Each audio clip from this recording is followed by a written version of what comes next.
पहली बार हमने नोट किया कि चुनाव के समय प्रधानमंत्री ने, होम मिनिस्टर ने और फाइनेंस मिनिस्टर ने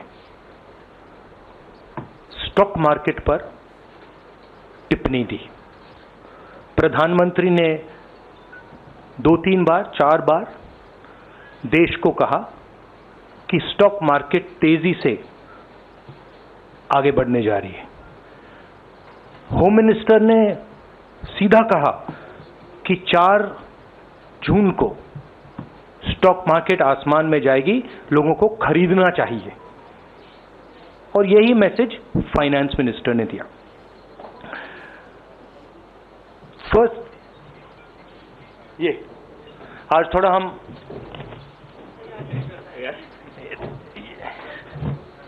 तो ये क्रोनोलॉजी है। अमित शाह कहते हैं बाय शेयर्स बिफोर 4 जून। 19 में नरेंद्र मोदी जी कहते हैं stock market will break records on June 4। फिर 28 मई को रिपीट करते हैं। 1 जून मीडिया झूठे एग्जिट पोल रिलीज करती है। बीजेपी का ऑफिशियल जो इंटरनल सर्वे था वो उनको 220 सीट दे रहा था। तो ये इंफॉर्मेशन बीजेपी के लीडर्स के पास था। इंटेलिजेंस एजेंसीज ने 200 और 220 के बीच में सरकार को बताया था कि उनकी सीट्स आ रही हैं। 3 जून को स्टॉक मार्केट सारे रिकॉर्ड तोड़ देता है और 4 जून को खटाक से स्टॉक मार्केट अंडरग्राउंड चला जाता है। अगला स्लाइड दिखाइए जरा। ये देखिए 31 मई massive stock activity, more than double what was there on 30th, more than double what was there on 29, 28। ये अनोमली देखिए। ये कौन लोग हैं? ये वो लोग हैं जो जानते हैं कि कोई ना कोई घपला हो रहा है।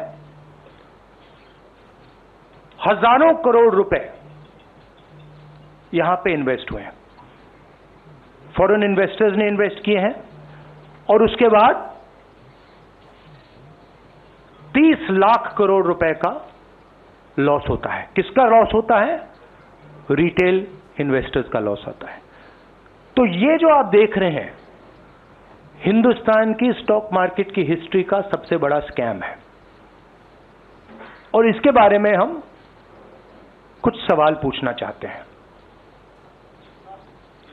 पहला सवाल, why did PM&HM give specific investment advice to the 5 crore families investing in the stock market? Is it their job to give investment advice? Second, why both interviews were given to the same media house owned by the same business group which is also under SEBI investigation for manipulating stock market?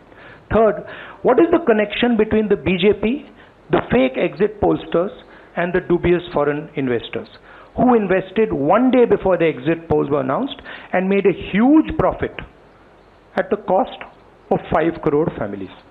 We demand a JPC into this. We are absolutely convinced that this is a scam. Somebody has made thousands of crores of rupees at the cost of Indian retail investors, and the Prime Minister and the Home Minister have given an indication to buy. And this is a criminal act. So we demand today a joint parliamentary committee to investigate this. मैं हिंदी में बोल देता हूं। प्रधानमंत्री ने देश की जनता को इन्वेस्टमेंट एडवाइस क्यों दी? और 5 करोड़ परिवारों को जो इन्वेस्ट करते हैं उनको प्रधानमंत्री ने, होम मिनिस्टर ने स्टॉक खरीदने का आदेश क्यों दिया? दूसरा, दोनों इंटरव्यूज जो किए गए थे वो अदानी जी के जो चैनल्स हैं उनको दिए गए थे, उन पर सेबी का इन्वेस्टिगेशन हो रहा है, तो उन चैनल्स का क्या रोल है? और बीजेपी के बीच में जो फेक एग्जिट पोलस्टर्स हैं और ये जो फॉरेन इन्वेस्टर्स हैं, इनके बीच में क्या कोई रिश्ता है? और अगर रिश्ता है तो क्या है? हम जेपीसी चाहते हैं, हम इन्वेस्टिगेशन चाहते हैं और देश इसकी सच्चाई जानना चाहता है।